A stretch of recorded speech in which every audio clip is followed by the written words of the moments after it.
ಈ ಒಂದು ಸೆನ್ಸಸ್ ಮಾಡೋದ್ರಲ್ಲಿ ಅವ್ರಿಗೆ ಆಸಕ್ತಿ ಇರಲಿಲ್ಲ. ಸಡನ್ ಆಗಿ ಅವ್ರಿಗೆ ಹೆಂಗೆ ಬುದ್ಧಿ ಬಂತೋ ಗೊತ್ತಿಲ್ಲ. 2021 ಅದರ ಜನಗಣತಿ ಆಗಲಿಲ್ಲ. ಇನ್ನು ಯಾಕೆ ಮಾಡಲಿಲ್ಲ? ಪ್ರತಿ 10 ವರ್ಷಕ್ಕೆ ಜನಗಣತಿ ಆಗಬೇಕು, ಆದರೆ ಇವ್ರು ಮಾಡಲಿಲ್ಲ. ಯಾಕೆ ಮಾಡಿದ್ರೆ ಜನರ ಪರಿಸ್ಥಿತಿ ಗೊತ್ತಾಗ್ತದೆ, ಅವ್ರ ಪರ್ ಕ್ಯಾಪಿಟಲ್ ಇನ್ಕಮ್ ಎಷ್ಟು ಗೊತ್ತಾಗ್ತದೆ, ಅವ್ರ ಸ್ಯಾಲ್ರಿ ಎಷ್ಟು ಸಿಗ್ತಾ ಇದೆ ಅದು ಗೊತ್ತಾಗ್ತದೆ, ನೌಕರಿಗಳು ಎಷ್ಟು ಸಿಕ್ಕಿವೆ ಗೊತ್ತಾಗ್ತದೆ, ಜನ ಎಷ್ಟರವರೆಗೆ ಮುಂದುವರೆದಿದ್ದಾರೆ ಅಂತ ಗೊತ್ತಾಗ್ತದೆ. ಅದಕ್ಕಾಗಿ ಅವರು ಮಾಡ್ತಾ ಇಲ್ಲ. ಈಗ ಮಾಡೋಕ್ಕೆ ಮುಂದೆ ಬಂದಿದ್ದಾರೆ. ಆದರೆ ನಮ್ಮ ಮನಸ್ಸಿಗೆ ಅವರು ಮನಸಾಪೂರ್ವಕ ಇದು ಮಾಡ್ತಾ ಇಲ್ಲ. ಇದಕ್ಕೆ ತಕ್ಷಣ 3 ತಿಂಗಳಲ್ಲಿ ನೀವು ಮಾಡಲೇಬೇಕು.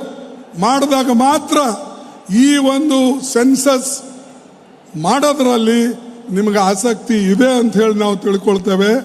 ನೀವು 3 ತಿಂಗಳ ಒಳಗಾಗಿ ಇದು ಮಾಡಲಿಲ್ಲ ಅಂದರೆ ತೋರಿಕೆಗಾಗಿ ನೀವು ಇದನ್ನು ಮಾಡ್ತೀರಿ ಅಂತ ಹೇಳಿ ನನಗೆ ಹೇಳಬೇಕಾಗ್ತದೆ.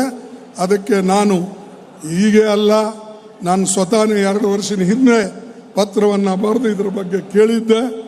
ಆದರೂ ಕೂಡ ಅವರು ಅವಾಗ ಇದಕ್ಕೆ ಉತ್ತರ ಕೊಡಲಿಲ್ಲ. ಆದರೆ ಇವತ್ತು ಇದರ ಉತ್ತರ ಸಿಕ್ಕಿದೆ.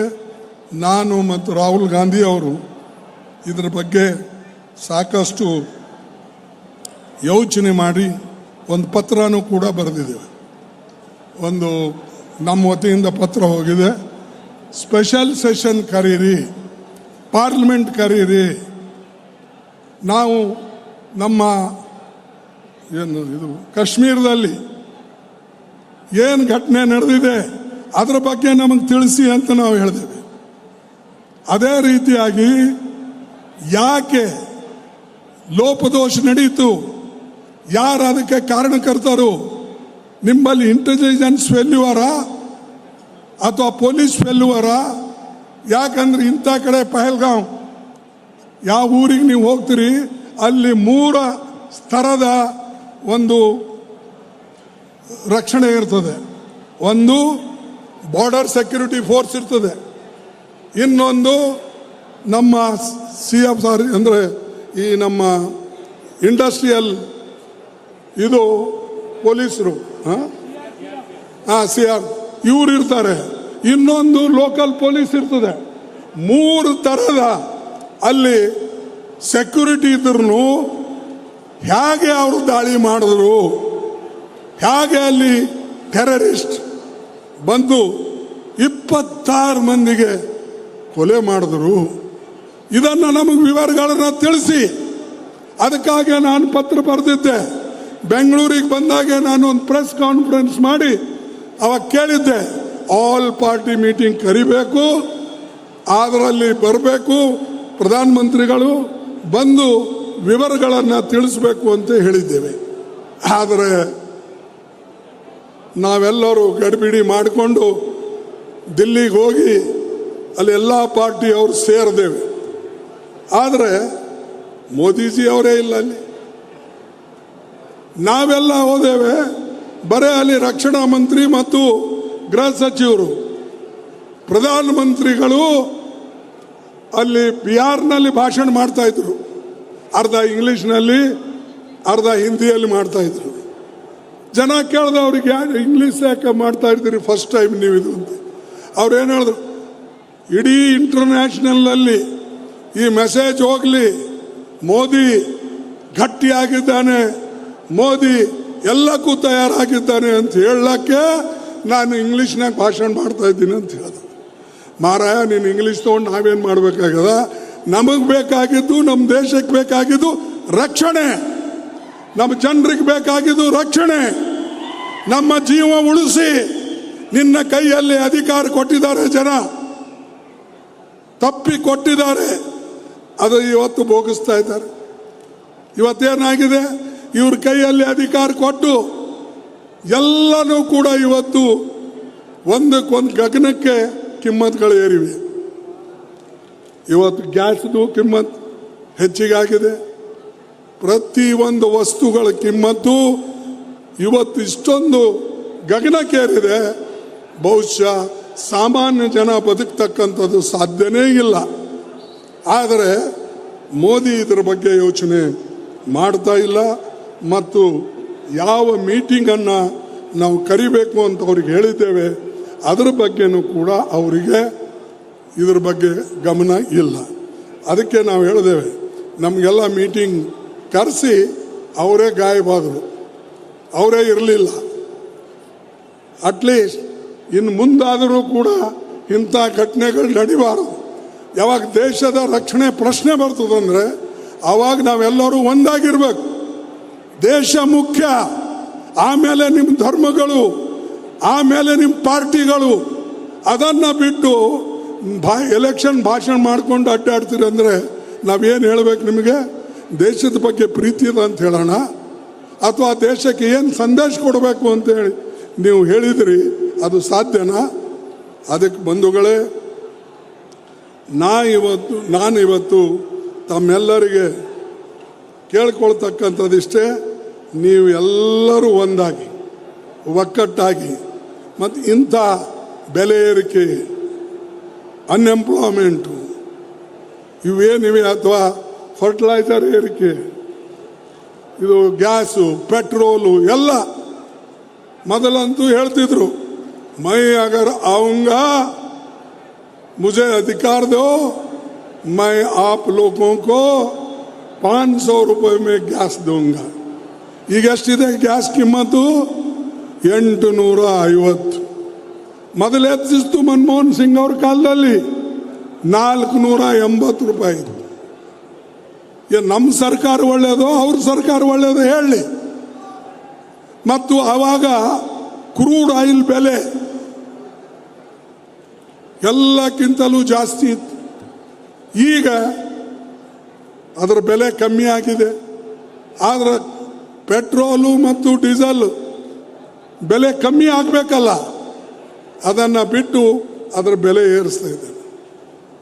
34 ಲಕ್ಷ ರೂಪಾಯಿ, 34 ಲಕ್ಷ ಕೋಟಿ.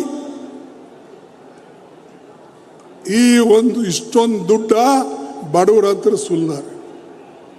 ನಮ್ಮ ರಾಜ್ಯದಿಂದ ಸಿದ್ದರಾಮಯ್ಯನವರು ಕೊಡ್ತಕ್ಕಂಥದ್ದು ಕೇಂದ್ರ ಸರ್ಕಾರಕ್ಕೆ 4,50,000 ಕೋಟಿ ಕೊಡ್ತಾ ಇದ್ದಾರೆ. ಅವ್ರಿಗೆ ಸಿಗ್ತದೆ ಅಷ್ಟು 50,000. ಅಂದರೆ ನಾವು ಕೂಡ ತೆರಿಗೆ GST ರೂಪದಲ್ಲಿ, ಟ್ಯಾಕ್ಸ್ ರೂಪದಲ್ಲಿ ಸುಮಾರು 4 ಲಕ್ಷಕ್ಕಿಂತಲೂ ಹೆಚ್ಚಿನ ಹಣ ಕೊಡ್ತೇವೆ. ಕೇಂದ್ರ ಸರ್ಕಾರ ನಮಗೆ ಬರೀ 50,000 ಕೋಟಿ ರೂಪಾಯಿ ವಾಪಸ್ ಕೊಡ್ತದೆ. ಹೀಗಾದರೆ ಹೇಗೆ ರಾಜ್ಯದ ಬೆಳವಣಿಗೆ ಆಗ್ತದೆ? ತಿರುಗಿ ಮುರುಗಿ ನಮಗೆ ಟೀಕೆ ಮಾಡೋದು. ಸಿದ್ದರಾಮಯ್ಯ ಅವರ ಗೌರ್ಮೆಂಟ್ ಬಂತು, ಇವತ್ತು ಬೆಲೆ ಏರಿಕೆ ಆಗಿದೆ. ಅರೆ, ಬೆಲೆ ಏರಿಕೆ ಮಾಡಿದವ್ರು ನೀವು, ಏನು ಎಕ್ಸೈಸ್ ಡ್ಯೂಟಿ ಹಚ್ಚಿದವ್ರು ನೀವು. ಅದೆಲ್ಲ ನಿಮ್ಮಲ್ಲೇ ಹೋಗ್ತಾ ಇದೆ, ನಿಮ್ಮ ಜೋಬಿಗೆ ಹೋಗ್ತಾ ಇದೆ. ನೀವು ಬಿಡುಗಡೆ ಮಾಡುವಾಗ ಬಿಡುಗಡೆ ಮಾಡ್ತಾ ಇಲ್ಲ.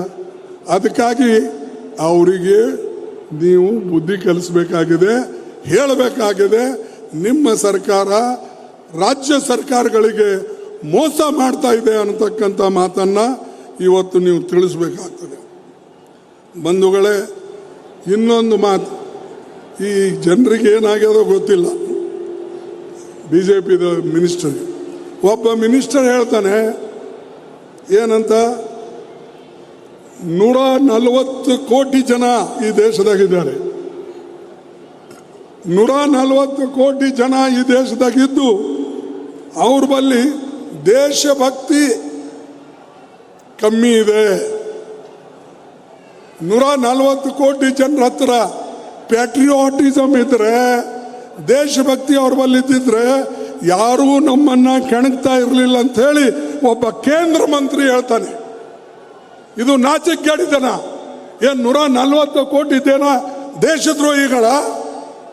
ಇಲ್ಲೆಲ್ಲ ಕುಂತವ್ರು ನೀವು ದೇಶದ್ರೋಹಿನ? ಬರೀ BJPದವರು ಮಾತ್ರ ದೇಶಭಕ್ತರ?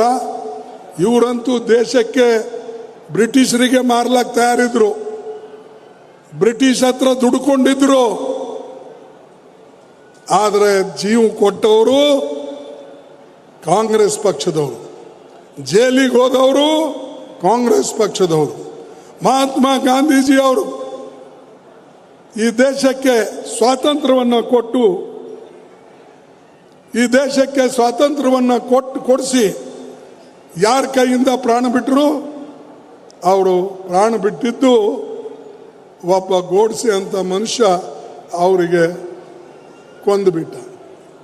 ಹೀಗೆ ಇವರೆಲ್ಲರೂ ಕೂಡ ಬ್ರಿಟಿಷರ ಕೈ ಕೆಳಗೆ ಕೆಲಸ ಮಾಡಿ, ಬ್ರಿಟಿಷರಿಗೆ ಸಪೋರ್ಟ್ ಮಾಡಿ, ಬ್ರಿಟಿಷರ ಹತ್ರ ನೌಕರಿ ಮಾಡಿದವರು ನಮಗೆ ಹೇಳ್ತಾರೆ ನಿಮ್ಮಲ್ಲಿ ದೇಶಭಕ್ತಿ ಇಲ್ಲ, ಕಾಂಗ್ರೆಸ್ದವರು ಹಾಗೆ ಮಾಡ್ತಾರೆ ಹೀಗೆ ಮಾಡ್ತಾರೆ ಅಂತ. ಅದಕ್ಕಾಗಿ ಬಂಧುಗಳೇ, ಅವ್ರಿಗೆ ನೀವು ಹೇಳಿ, ನಾವಿಲ್ಲಪ್ಪ, ನೀವೇ ಈ ದೇಶಕ್ಕೆ ಮಾರಕ್ಕೆ ಹೊರಟಿದ್ರಿ, ನೀವೇ ಇಲ್ಲಿ ದೊಡ್ಡ ದೊಡ್ಡ ಸಂಸ್ಥೆಗಳನ್ನು ಮಾರಿ ಶ್ರೀಮಂತರಿಗೆ ಕೊಡ್ತಾ ಇದ್ರಿ, ನಾವು ಎಂದೂ ಕೂಡ ದೇಶಕ್ಕೆ ಬಿಟ್ಟು ಇಲ್ಲ. ದೇಶದ ಬಗ್ಗೆ ಸ್ವಾಭಿಮಾನದಿಂದ ಎದೆ ತಟ್ಟಿ ನಿಂತವ್ರು ಯಾರಂದ್ರೆ ಕಾಂಗ್ರೆಸ್ದವರು. ಅದಕ್ಕೆ ಇಂದಿರಾ ಗಾಂಧೀಜಿ ಅವರು ತನ್ನ ಪ್ರಾಣ ಕೊಟ್ಟರು, ರಾಜೀವ್ ಗಾಂಧಿ ಅವರು ತನ್ನ ಪ್ರಾಣ ಕೊಟ್ಟರು. ಅದಕ್ಕೆ ದೇಶ ಒಕ್ಕಟ್ಟಿರಲಿ ಅಂತ ಹೇಳಿ. ನಿಮ್ಮಲ್ಲಿ ಯಾರು ಕೊಟ್ಟರಪ್ಪ ಹೇಳಿ? RSSನಾಗ ಯಾರು ಕೊಟ್ಟಿದ್ದಾರೆ? BJPದಾಗ ಯಾರು ಕೊಟ್ಟಿದ್ದಾರೆ? ನೀವು ನಮಗೆ ಕೆಣಕಬೇಡಿ. ನೀವು ನಮಗೆ ಕೆಣಕಿದ್ರೆ, ನಮಗೆ ಮುಟ್ಟಿದ್ರೆ ಹುಷಾರಿರಿ. ನಮ್ಮ ಜನ ತಿರುಗಿ ಬಿದ್ದರಂದ್ರೆ ನಿಮ್ಮ ಅಡ್ರೆಸ್ಸು ಸಿಗೋದಿಲ್ಲ. ಈ ದೇಶದ ಜನ ಒಂದು ವೇಳೆ ತಿರುಗಿ ಬಿದ್ದರೆ ನಿಮಗೆ ಎಂದೂ ಕೂಡ ನಿಮ್ಮ ಅಡ್ರೆಸ್ಸು ಸಿಗೋದಿಲ್ಲ. ಅಂಥ ಶೂರರು, ವೀರರು ನಮ್ಮ ದೇಶದಲ್ಲಿ ಜನ ಇದ್ದಾರೆ. ಅವ್ರು ಕಾಂಗ್ರೆಸ್ ಪಾರ್ಟಿಯಲ್ಲಿ ಇರ್ಬೋದು, ಬೇರೆ ಪಾರ್ಟಿಯಲ್ಲಿ ಇರ್ಬೋದು. ಆದರೆ RSS ಮತ್ತು BJPದವ್ರಿಗೆ ನಾ ಎಚ್ಚರ ಕೊಡ್ತಾ ಇದ್ದೀನಿ. ದಯವಿಟ್ಟು ಇಂಥ ಮಾತುಗಳನ್ನು ನೀವು ಹೇಳಕ್ಕೆ ಹೋಗಬೇಡಿ. ಮತ್ತು ಇವತ್ತು ದೇಶದಲ್ಲಿ ನಾವೇನು ಒಂದು ಪ್ರಗತಿಪರ ಸರ್ಕಾರ ಬರಬೇಕು ಅಂತಕ್ಕಂಥ ಪ್ರಯತ್ನವನ್ನು ಮಾಡ್ತಾ ಇದ್ದೇವೆ. ಅದಕ್ಕೆ ನಿಮ್ಮೆಲ್ಲ ಸಂಪೂರ್ಣ ಬೆಂಬಲ ಇರಬೇಕು ಅಂತಕ್ಕಂಥ ಮಾತನ್ನು ಕೂಡ ಈ ಸಂದರ್ಭದಲ್ಲಿ ಹೇಳಿದೆ. ಎರಡನೇದಾಗಿ, ಈ ದೇಶದಲ್ಲಿ ಸುಮಾರು 10% ಜನರ ಹತ್ರ 72% ಸಂಪತ್ತು 10% ಜನರ ಹತ್ರ ಇದೆ. ಎಷ್ಟು? 10% ಜನರ ಹತ್ರ 72% ಸಂಪತ್ತಿದೆ. ಮತ್ತು ಸುಮಾರು 50% ಜನರ ಹತ್ರ ಕೇವಲ 3% ಈ ದೇಶದ ಸಂಪತ್ತು ಇದೆ. ಅಂದರೆ ಎಲ್ಲ ಕೂಡ ಬಾಚಿ ಶ್ರೀಮಂತರಾಗ್ತಾ ಇದ್ದಾರೆ, ಬಡವರಾಗ್ತಾ ಇದ್ದಾರೆ.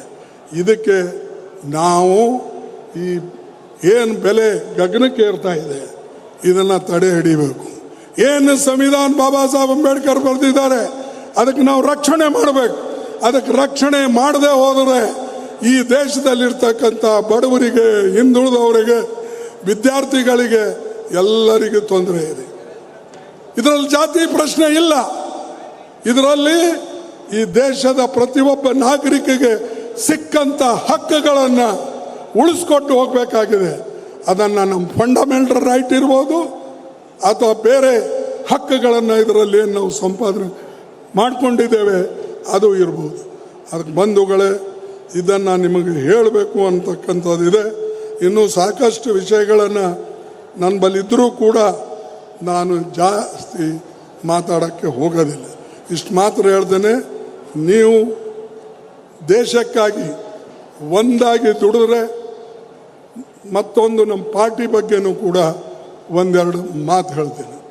ದಯವಿಟ್ಟು ನಮ್ಮ ಪಕ್ಷದ ಜನ ಅಷ್ಟೇ ಅಲ್ಲ, ದೇಶಕ್ಕಾಗಿ ನಾವೆಲ್ಲರೂ ಒಂದಾಗೋಣ, ದುಡಿಯೋಣ, ಪ್ರಸಂಗ ಬಂದರೆ ನಮ್ಮ ಜೀವನ ಕೊಡೋಣ. ಆದರೆ ನಮಗೆ ಹೆದರ್ಸಕ್ಕೆ ಹೋಗಬೇಡಿ. BJPದವ್ರು ಇವತ್ತೇನು ಹೆದರಿಸ್ತಾ ಇದ್ದಾರೆ, ದಯವಿಟ್ಟು ಆ ಕೆಲಸ ಮಾಡಬೇಡಿ. ಕಾಂಗ್ರೆಸ್ದವ್ರು ಎಂದೂ ಕೂಡ ಹೆದರೋದಿಲ್ಲ. ಯಾರಿಗೂ ಕೂಡ ಬಗ್ಗದಿಲ್ಲ. ಅದಕ್ಕಾಗಿ ಆ ಕೆಲಸ ನಿಮಗೆ ಇವತ್ತು ಮಾಡಬೇಕಾಗಿದೆ. ದಯವಿಟ್ಟು ಆ ಕೆಲಸವನ್ನು ನೀವು ಮಾಡಿ ಮತ್ತು ಒಕ್ಕಟ್ಟನ್ನು ಇಟ್ಟು ಎಲ್ಲ ನಮ್ಮ ಕಾಂಗ್ರೆಸ್ ಕಾರ್ಯಕರ್ತರಿಗೂ ಕೂಡ ಹೇಳ್ತೇನೆ, ದಯವಿಟ್ಟು ನಿಮ್ಮಲ್ಲಿ ಏನೇ ಸಣ್ಣ ಪುಟ್ಟ ವ್ಯತ್ಯಾಸಗಳಿದ್ರೂ ಬದಿಗಿಟ್ಟು ದೇಶಕ್ಕಾಗಿ ಪಕ್ಷಕ್ಕಾಗಿ ನೀವು ಒಂದಾಗಿ ದುಡಿಬೇಕು ಅಂಥೇಳಿ ನಿಮ್ಮೆಲ್ಲರಿಗೆ ಕೇಳಿಕೊಂಡು ನನ್ನ ಮಾತು ಮುಗಿಸ್ತೇನೆ. ಮತ್ತು ಜೈ ಹಿಂದ್, ಜೈ ಭೀಮ್ ಆ್ಯಂಡ್ ಜೈ ಸಂವಿಧಾನ್ ಇದನ್ನು ಹೇಳಿ ಕೊನೆಯದಾಗಿ ನಿಮಗೆ ಒಂದೆರಡು ಸ್ಲೋಗನ್ ನಾನು ಹೊಡೆಯಕ್ಕೆ ಕೇಳ್ತೀನಿ. ಜೈ ಹಿಂದ್.